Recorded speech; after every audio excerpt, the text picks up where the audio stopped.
Fala, nação atleticana, tudo bem com vocês? O meu nome é Luiz, sejam bem-vindos ao canal Palavra do Atleticano. E no vídeo dessa quarta-feira a gente vai continuar falando de Cuca, dessa vez para explicar o que o torcedor do Furacão pode esperar do novo técnico dentro de campo. Então fiquem comigo que logo depois da vinheta a gente volta para falar tudo sobre esse assunto.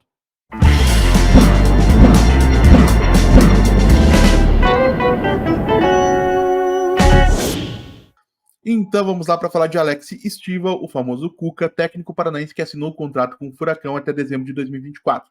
Cuca é natural de Curitiba, tem 60 anos de idade, sendo que completará 61 no próximo dia 7 de junho, e dedicou cerca de 25 desses seus 60 anos a uma carreira de treinador iniciada lá em 1999 no Havaí, e durante a qual ele conquistou, dentre outros títulos, duas edições do Campeonato Brasileiro, com Palmeiras em 2016 e Atlético Mineiro em 2021, uma edição da Copa do Brasil, também com o Galo derrotando na final o Atlético Paranaense de Alberto Valentim em 2021, e uma edição da Copa Libertadores da América, também com o Atlético Mineiro, lá em 2013. Para fins de análise, gente, para identificar ideias e preferências do treinador, eu procuro não considerar mais do que os 2 ou 3 últimos clubes onde esse profissional trabalhou. No caso do Cuca, foram Corinthians em 2023, Atlético Mineiro em 2021 e depois de um hiato também em 2022 e Santos em 2020. No caso específico do Cuca, como ele acabou sendo desligado muito rapidamente do Corinthians por motivos que todo mundo já conhece, eu vou preferir desconsiderar a passagem dele pelo clube da capital de São Paulo e vou considerar somente as passagens por Santos e Atlético Mineiro para nossa análise. E para poder começar a conversar sobre isso, a gente vai para o painel tático, então aguardem só um minutinho que a gente já volta. Chegando então ao painel tático para falar do 4-3-3, o primeiro de 2 módulos de jogo ou formações, se vocês preferirem, prediletos do Cuca, exemplificado nesse caso pelo Santos de 2020, uma equipe que o Cuca levou à final da Libertadores naquela temporada. Nesse time especificamente, além do sistema defensivo formado por John, Pará, Lucas Veríssimo, Luan Pérez e Felipe Jonathan, o Santos tinha um tripé no meio de campo, com Alisson na base sendo um volante mais defensivo, Diego Pituca como segundo volante e o uruguaio Carlos Sanches como interior pelo lado direito. Sanches que tinha mais liberdade para se movimentar, tanto para avançar em direção à área adversária, quanto principalmente para se deslocar para o lado direito, onde ele atuou durante muito tempo na seleção principal do Uruguai, aproveitando os espaços deixados pela movimentação do Marinho, que sendo um ponta canhoto atuando pelo lado direito do ataque, procurava naturalmente a região central do gramado, principalmente para finalizar de média e longa distância, que é uma qualidade que o Marinho teve aí durante os melhores anos da carreira, e assim abria o espaço que o Uruguai poderia aproveitar. Do lado esquerdo, a gente tinha uma situação semelhante, onde o Soteldo, sendo destro e atuando na esquerda, também procurava a região mais central do campo de jogo, abrindo um espaço que era aproveitado talvez não tanto pelo Diego Pituca, que gosta mais da região central do gramado, mas principalmente pelo Felipe Jonathan como lateral ala, buscando aí talvez as chegadas à linha de fundo.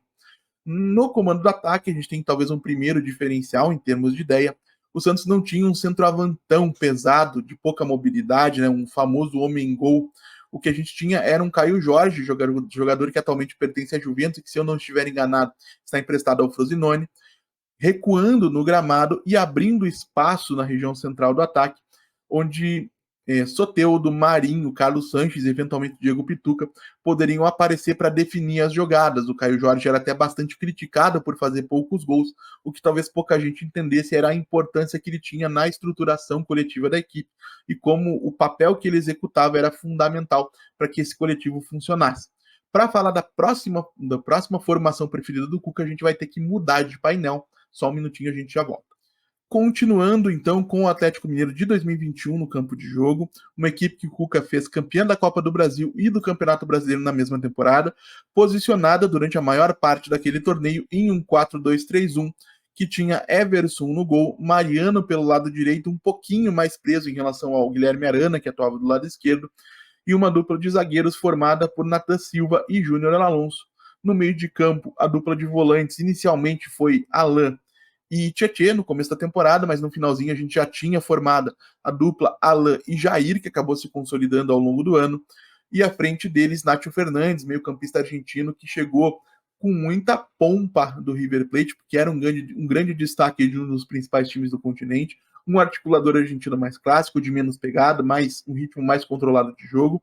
e que foi extremamente importante na primeira metade da temporada, sendo substituído depois, a gente já vai conversar sobre isso. Em relação aos lados do campo, esse era um time diferente do Santos, porque do lado direito a gente tinha um Matias Zarate, um meio-campista argentino, capaz de atuar tanto pela região, tanto pelos corredores externos quanto pela região central do gramado, extremamente dinâmico, bom na articulação e na conclusão das jogadas, um jogador que acrescenta muito a variedade àquilo que o time pode fazer dentro de campo e que foi fundamental para que o coletivo desse Atlético Mineiro funcionasse, e principalmente porque do outro lado, se a gente não tinha pelo lado direito um ponta mais característico, na esquerda sim nós tínhamos um Keno, né, um atacante de muita velocidade, de muita explosão, de muito um contra um, e todos eles trabalhando para abastecer o Hulk, que como centroavante, né, transfigurado em centroavante, se tornou um dos principais atacantes do futebol brasileiro, posto que ele ocupa até os dias de hoje. O que a gente teve de variação nessa equipe, gente? Especialmente na reta final da temporada, com o Diego Costa chegando ao clube, o Nath Fernandes em alguns momentos acabou perdendo espaço, acabou sendo relegado ao banco de reservas para que o Diego Costa pudesse jogar, né, o Diego mais posicionado na área, abrindo espaço, ou abrindo a possibilidade do Hulk não ser o homem de referência e se movimentar tanto pelo lado direito, né, onde ele foi ponta por muito tempo, quanto recuando no campo de jogo para depois se juntar ao Diego Costa no momento da definição das jogadas. Isso, lógico, sempre contando com o Zarate como ponto de equilíbrio, porque ele sim poderia ocupar muito espaço no campo de jogo e permitir que tudo isso acontecesse. Em determinados momentos a gente chegou até inclusive o Keno no banco, com o Nátio Fernandes atuando pela esquerda para ter esse elemento de criação, né? O Guilherme Arana aí acabava sendo o homem de profundidade por aquele lado, de buscar a linha de fundo, de mais agressividade, e o Atlético se tornava um time mais lento, mas com muita qualidade e muita possibilidade de variação nessa situação. E aí, para a gente poder falar um pouquinho de um modo geral, aquilo que o Cuca gosta ou não gosta, eu vou encerrar o painel tático e a gente já volta a conversar. Voltando então à tela cheia para falar de ideias que o Cuca costuma aplicar, gente, isso é quase um trava-língua, eu destacaria a adaptabilidade do modelo de jogo. Com o Juan Carlos Osório, por exemplo, nós teríamos algo sempre muito próximo do modelo de jogo de posição tradicional, né?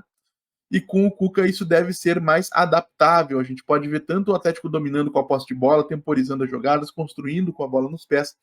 quanto podemos ver o Furacão atacando em transição, explorando os espaços deixados pelos adversários para atacar em velocidade. E claro, quando a gente estiver enfrentando adversários tecnicamente mais poderosos, é muito possível que a gente veja o Atlético mais postado no seu campo de defesa para, quem sabe, no momento de recuperação da bola, aí sim esticar uma jogada mais ofensiva, um contra-ataque, para, quem sabe, marcar o seu gol. Além disso, diferente do que a gente vinha com o Osório, onde cada jogador tinha o seu lugar no campo para ocupar, e essa estrutura era pouco modificada durante os primeiros momentos da construção das jogadas, com o Cuca a gente vai ter mais mobilidade, mais fluidez, é mais possível você identificar jogadores se acumulando em uma determinada região do gramado, criando uma superioridade numérica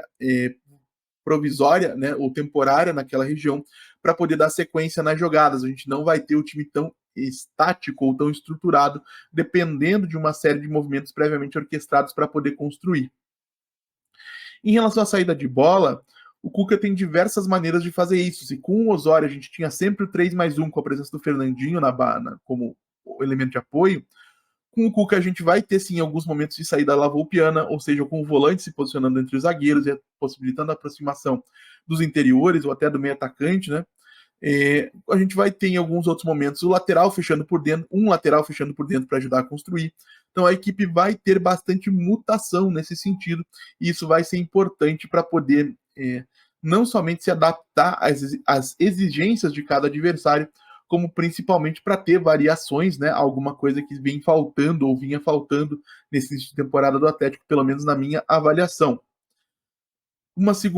Mais uma situação importante, diferentemente do Osório, que vinha buscando superioridade principalmente por fora, né, com o zagueiro, o interior e o extremo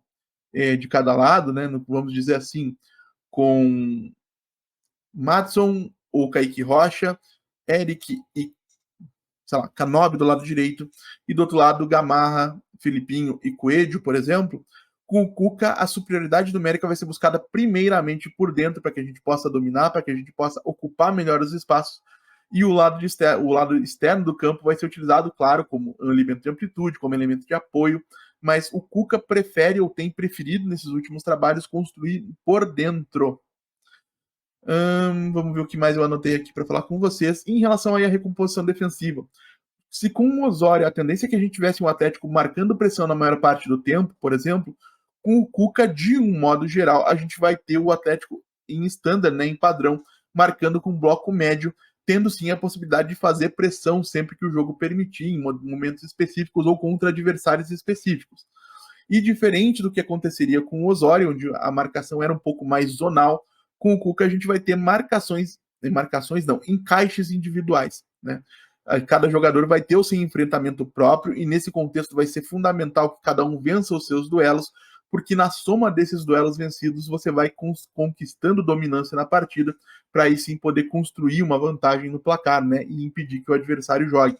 Concluindo, então, pessoal, precisei fazer um corte bem rapidinho. A grande diferença dos encaixes individuais para marcação individual nesse contexto que eu estou mencionando é que com o Cuca, nos encaixes individuais, nós não vamos ter perseguições extremamente longas. Então, por exemplo, se o atacante adversário voltar até o meio de campo para buscar a bola, o zagueiro não vai acompanhá-lo até essa região. Da mesma maneira que se o ponta do time adversário recuar até a linha do meio de campo, o lateral não vai acompanhá-lo até o seu campo de defesa. Isso significa que a partir do momento que existirão enfrentamentos individuais, então o ponta vai bater com os laterais, os atacantes vão bater com os nossos zagueiros, o volante vai bater com o meio-campista adversário e assim por diante. Agora, a partir do momento que cada um desses jogadores se afastar demais da sua zona de influência natural, eles serão abandonados, a marcação vai ser trocada em prol da manutenção da estrutura e da solidez defensiva da equipe.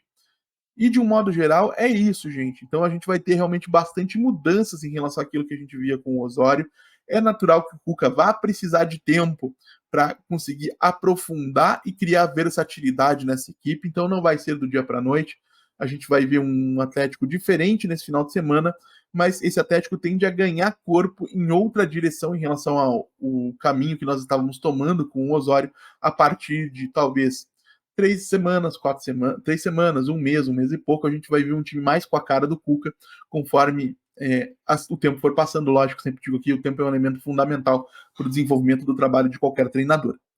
Mas e vocês, gente? Gostaram? O que estão imaginando do Cuca? O que vocês estão imaginando em termos de escalação, por exemplo? Isso é algo que a gente pode trazer amanhã aqui no canal. Deixe a opinião de vocês aí nos comentários. Como sempre digo aqui, eu leio todos e respondo todos. E se você chegou até aqui, eu vou pedir que você deixe seu like, se inscreva no canal, compartilhe conteúdo em redes sociais. A gente volta a falar de Atlético Paranaense amanhã aqui no canal Palavra do Atleticano. Muito obrigado mais uma vez pela atenção de todos e até a próxima.